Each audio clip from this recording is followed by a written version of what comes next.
Nigor begim.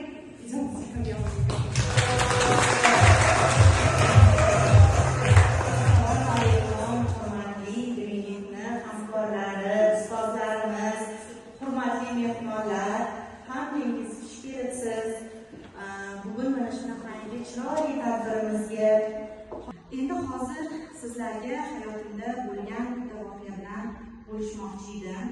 Bundan bir necha yillar avval xuddi shu kompaniyaga o'xshagan bitta kompaniyaga hamkor bo'lganman. U yerda ham agar o'zidan hamkorlar olib kelsa, katta daromadga chiqish mumkin edi. Lekin u paytda ham hamkor qilolmaganman. Juda ham harakat qilganman esimda. Lekin hech kimni hamkor qilolmaganman. Yosh bo'lganman, yo'q o'zimni energiyam yetmaganmi yoki odam kimdir uni orqasidan kelish uchun unga yetish kerakda, pozitiv bo'lish kerak, uni energiyasi yetish kerak. Shuning uchun lekin shu kompaniyada sovg'alarning orasida bitta disk berilgan. U yerda film bor edi. Bu film Secret degan film edi. Ya'ni sir degan film. Mana shu filmni olib ko'rganman. Bu film butun dunyo tortishish qonuni haqida edi. Bu filmda agar sen qanaqadir maqsad qo'ysang va unga erishishni xohlasang, butun dunyo senga shu maqsadga erishishingga yordam beradi degan g'oya so'ralgan edi. Va bu filmda bu filmda bitta kishini hayoti haqida ko'rsatilgan. U yerda u kishi yangi uyga ko'chib o'tayotgan bo'ladi va narsalarini, yuklarini tashib o'sha o'zini xonasiga joylashtirayotgan bo'ladi. Va uni kichkina o'g'li xonasiga kirib keladi. Qarasaki, otasi band, narsalarni joylashtiryapti va mana shunga o'xshab bitta burchakda chap bosib yotgan korobkalar turgan bo'ladi. Bola qiziqadi. Dada, bu korobkalarning ichida nima bor deb so'raydi. Shunda dadasi undan qaraydi-da aytadiki, bu bir necha yil oldin man qilgan orzular xaritasi bor buning ichida deb aytadi. Bola tushunmaydi. Nima orzular xaritasi deb so'raydi. Shunda u kishi qarasa, bolaga nimadir tushuntirishni bilmaydi, aka ko'rsataman deydi. Olishadi, birga ochishadi shu korobkalarni. Va uning ichidan o'zini haligi orzular xaritasini chiqaradi. Va bolasiga tushuntirishni boshlaydi. O'g'lim, mana bu meni o'sha birinchi o'zim xohlagan avtomobilni rasmi. O'sha paytda men shu avtomobilni xohlardim. Mana bu esa o'sha sayohatga borgan kelgan davlat va u qotib qoladi. U yerda o'zi xohlagan uyni rasmi bo'ladi. U qotib qoladi. Sababi hozirgina u ko'chib kirgan uy shu uyni rasmi bo'ladi. Unga o'xshash uy emas. Aynan o'sha rayondagi o'sha uyni rasmi bo'ladi. U yig'lab yuboradi. Sababi uni yana bitta katta orzusi amalga oshgan bo'ladi, chunki bu juda qimmat uy bo'ladi. U bu rasmni yopishtirgan paytda uni na mablag'i, na unga yetarli malakasi bo'lmagan bo'ladi.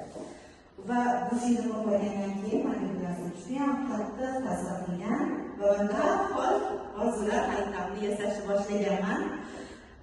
Unga shu uy, yana mashina, oila, har xil katta pullar, sayohatlarni yopishtirganman rasmini. Qarabsizki, bundan bir necha yillar o'tgandan keyin haqiqatan ham hayotimga o'sha mashina, uylar, katta daromadlar, sayohatlar kirib kelishni boshladi. Va men ishonganmanki, demak bu texnika ishlaydi. Agar sen haqiqatan ham ishonib buni bajaradigan bo'lsang, bu narsa ishlaydi. Hozir sizlar bilan o'zimni shu tajribam bilan bo'lishmoqchi edim. Ikkinchi qiziqmi bu tema? Kim xohlaydi orzular xaritasi haqida bilishni, qo'lini ko'tarsin. Kimning maqsadlari bor? Kim xohlaydi maqsadlarini yopishtirishni? Hammamiz maqsadlarimiz bor. Kim aytadi, kimda qanaqa maqsadlari bor? Nima maqsad? Xohlasa hajga borish. Sayohat, ziyorat qilish. Sayohat xohlaysiz, to'g'rimi? Yana kim nima xohlaydi? Sayohat. Yana nima? Mana yoshroqlarimiz. Sayohat. Yana nima xohlaydi? Uy, mashina.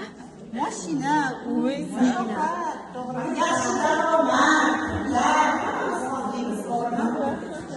Mana shunaqa maqsadlar qo'ygandan keyin albatta hamma xohlaydi o'zini maqsadlari ro'yobga chiqishini, to'g'rimi?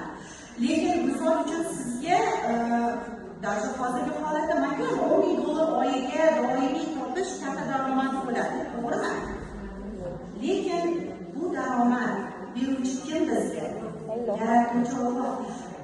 uchun $10,000 bu katta pulmi? Yo'q, aslo to'g'rimi? Buni katta kichkina deb o'zimiz belgilaymiz. O'zimiz qanaqadir bloklar qo'yamiz, to'g'rimi? Albatta, hamma maqsadlarimiz, orzularimuz ro'yobga chiqishi mumkin edi. Lekin bizni bolalik o'sha bloklarimiz, qo'rquvlarimiz, tajribalarimiz, qandaydir ishonchsizliklarimiz bu orzu maqsadlarimizni ro'yobga chiqarishga xalaqit beradi. Lekin hozirgi kunda bu savollar oson, yengil hal qilsa bo'ladi. Hozir juda ko'p mutaxassislar bor, psixologlar bor. Ular bilan ishlaganda bu savollarni oson va yengil hal qilib bersa bo'ladi. Va endi o'zingizni masalan orzu maqsadlaringizga erishish uchun orzular xaritasini yasaymiz. Hozir shuni o'rgataman, tajriba bilan bo'lishmoqchiman. Avvalambor o'zimizni rasmimizni tanlab olishimiz kerak. Ya'ni o'zimizga eng yoqadigan o'shadagi kayfiyatimiz, kiyimimiz, o'sha yerdagi ko'rinishimiz yoqadigan bitta rasmni tanlab olib, uni markaziga joylashtiramiz. Va o'sha maqsadlarimizni e'tibor bersangiz, mana maqsadlar yaqin ko'rinib turibdi. Chunki bu rasmlarga qaraganda sizga bu rasmlar kayfiyat berishi kerak, bu rasmlarni ichiga kirib keta olishingiz kerak. Ular ko'p bo'lishi, mayli shunda bo'lishi shart emas.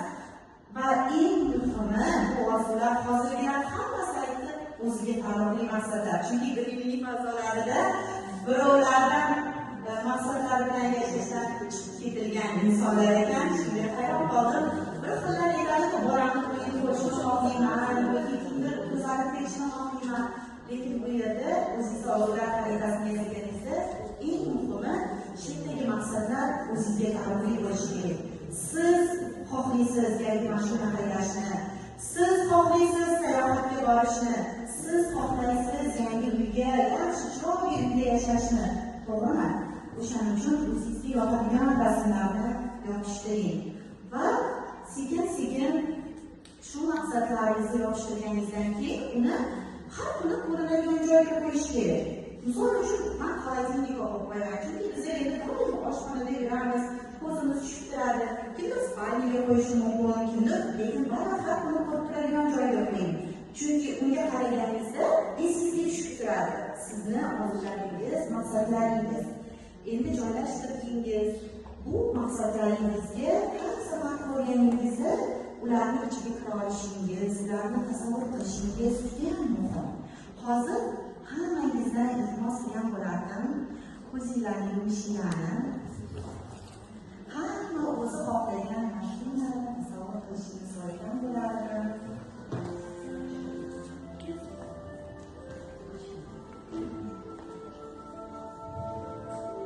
E'tibor bering, tasavvur qiling. O'zingizni maqsadingizdagi, siz haydashni xohlagan mashinani boshqalardan qarang, uni rangi qanday ekan?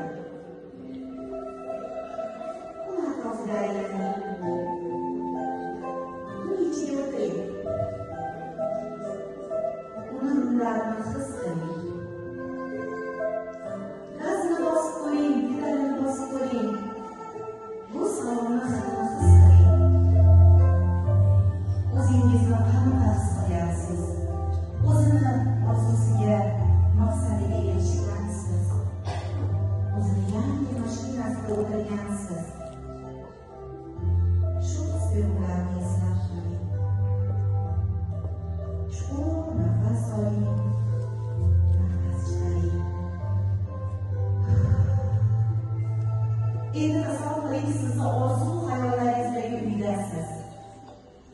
O'zingiz xohlaganday qilib uyni bezating. Qaysi xona sizniki? Qaysi xona farzandlaringizniki? O'zingiz xohlagan mebellarni joylashtiring uyga. O'zingizga yoqadigan rangdagi pardalarni joylashtiring. O'zingiz xohlagan narsalar bilan to'ldiring uyni.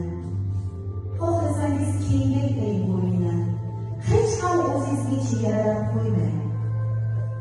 Endi sizga hammasi mumkin. Hamma maqsadlarga erishgan, o'zi xohlagan uyda yashayotgansiz. O'zini qanaqa his qiling? Bu his-tuyg'ularni eslab qoling. Chuqur nafas oling,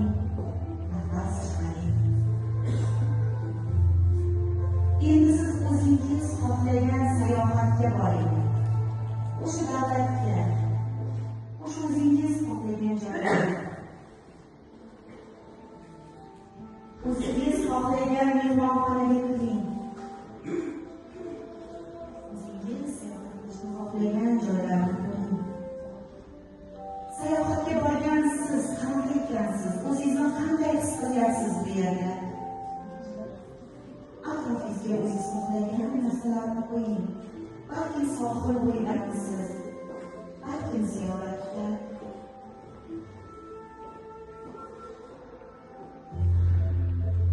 O'zingizni shu hozirgi his-tuyg'ularingizni eslab qoling. Chuqur nafas oling, nafas chiqaring.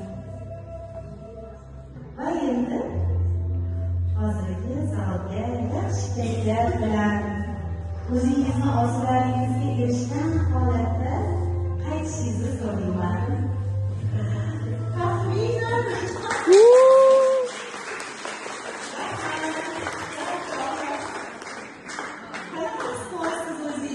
orzu maqsadlarga erishish yaxshi ekanmi? Mana shunaqa qilib tasavvur qilganimizda shunaqa sohilga muzga qo'ysa ham bo'ladi. Shu maqsadlarimizni ichiga kirganimizda ular ro'yobga chiqishni boshlaydi. Lekin tabiiyki bir oy turadi, 2 oy turadi, 3 oy turadi va bu xarita ko'zimiz o'rganib qoladi. Xuddi uyimizda har kuni osib turgan kartinadek. Chunki uni ko'rmaslikka boshlaymiz, uni his qilmaslikka boshlaymiz. Mana shu paytda eng katta bir sir bor. Bu kartalar rahmatli o'z vazifasini bajardi. Endi bu kartani olib qo'ysak ham bo'ladi, yoki tashlab olsak ham bo'ladi. Bu hech qanday sehrli narsa emas. Bu faqatgina siz orzu maqsadlaringizni eslatib turish uchun xizmat qiladi. Yoki boyagidagi esdalik uchun olib qo'ysangiz ham bo'ladi.